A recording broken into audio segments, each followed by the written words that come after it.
Big influences was Metro Boomin for sure. I grew up watching a lot of A-Rap music. That was a producer. He would do like live performances on the beat machines. Um, Timberland, Lex Luger. That's all. That's really it for real. But I know they, they the goats to me. You know what I'm saying? What I took from it was, they was hungry, they was passionate, and just knowing that, that story or how they got to where they are now, it just inspired me and motivated me, not let anything stop me. And if I want something, I'm going to get it. And it's possible because I feel like I want it just as bad as they did. Okay. So what has been the most rewarding moment in your career so far? Going gold twice. I feel like, coming from the city of Baltimore and having an accolade like that is definitely, it's big. It's a milestone. It's life-changing, for me. And like I said, it's something big for the city. It's something that the city needs. So, that's definitely a huge milestone for me. Okay. And what were the two gold songs that you... It was Save a Little by Shorty Shorty, and it was Bonnie and Clyde by Shorty Shorty. Okay. Yeah, Key, turn them up. Let's get ready to rumble! So the beat battle just came from, once again, just trying to bring something to the city that a lot of people are not doing. I'm big on that. I just want to stand out and be different. Also, I want to shine a light on producers more because, I feel like we are in an era where, producers aren't put in the light. They're not put in the limelight that they supposed to be. Y'all make the music. Put in, right. We make the music. We're the ones that's behind it. So that's what really inspired me to do that event. And, also the space that I was working at, it was something nice. It was nice. So I'm like, why not do something different here? And, change the script up a little bit. So, yeah, that's about it. So, going into your talents, how many instruments can you play? I'll say, I'm going to play the drums, the piano, and that's it. I can't play nothing else. Out of the drums and piano, which is your favorite? I want to say the piano. Piano? Yeah. Okay. So, explain as a producer and a DJ why representation is so important. How is it effective as a professional in your industry specifically? It's definitely vital because that also comes with like building your catalog. When you build your catalog and people see that you're building your catalog, that's what makes your representation important. That's what makes it vital. And as a producer, you always want to be the first person to get called out for something. That's how it works too. If your representation isn't where it's supposed to be, then you may not never get called. The opportunity might not come across you. So, representation and building your catalog is very important. It's vital.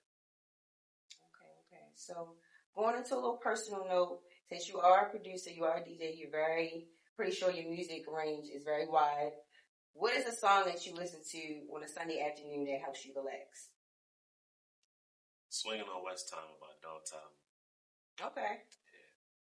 That's one of them I can think of off top. Off top of your head? Yep. All right. Shout out to Downtown. Definitely a creative artist. Let's talk about Summertime Shootout. How did you feel from that impact that song has made on the city especially? I walk with my chest out about that song. Reason is because I knew when I made the beat that I was going to make a change in the city. It was going to be history made. When I made that beat, I knew Pyrex needed something, so I'm like, I'm gonna make a little club beat real quick. And when I made it, I was like, nah, I'm I'm about to do something crazy to the city, and I did that. So I definitely walk with confidence with that. Sure. Yeah, that it heavy impact because the music video just dropped. The song was playing in clubs, Atlanta, LA, New York, everywhere. So definitely was a huge impact behind that for the city. So let's talk about getting overwhelmed as an entrepreneur.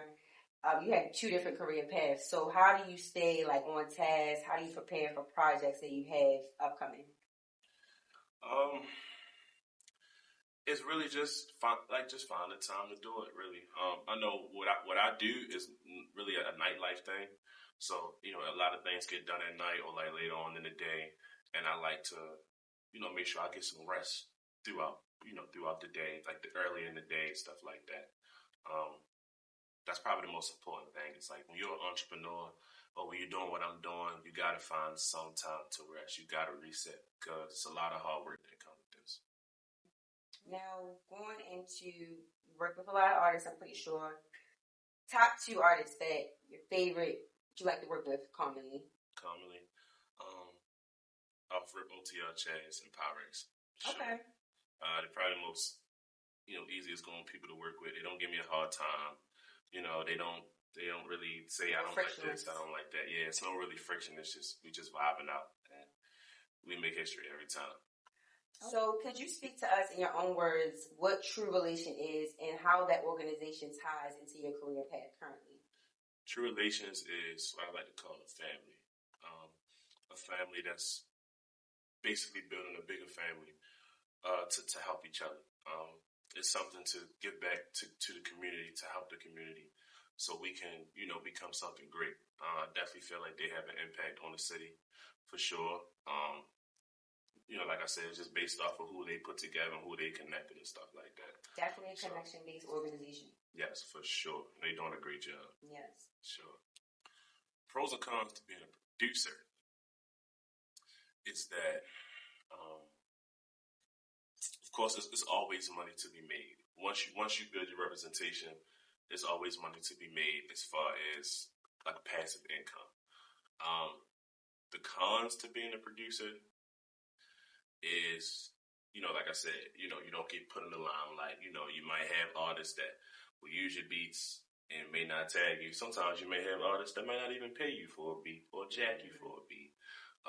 So that's probably the cons of it is before you actually make the money, it's trying to make the money and trying to get the recognition. The pros and cons to being a DJ, I feel like it's the same, but just a little more enhanced. And the reason why I say that is because when you're a DJ, everything that you deal with is basically in front of your face. As a producer, everything is done like online, like just through talking and connecting and stuff like that. DJing it's in front of you. You can be at a club or party and if you're not good, you hop on. It's a wrap. It's a wrap. Yeah. You know what I'm saying? But you see the pros to being a DJ, it's a lot more recognition. I feel like as when you're being a DJ and you're doing other things on the side, being a DJ pulls back into those other things you're doing. And I feel like that's the advantage that I had being a producer and a DJ, doing summertime shootout and still DJing. It gave me more leeway to work with promoters, clubs, stuff like that. So that's really it. Just more recognition. Like I said, the con is just working your way up to that point. And, you deal with a lot of, no, you can't do it. We don't want you. We don't need you. We don't know you. We don't want to pay you. And, things like that. And what is some words of encouragement that you can give other aspiring producers or DJs? I would say just keep going. Just keep going. Make sure you want it bad, like real bad. And just be passionate about everything you do. Be passionate the way you walk, the way you talk, the way you make music, the way you put your music out into the world. Just have a dying love for it. That's it. Okay.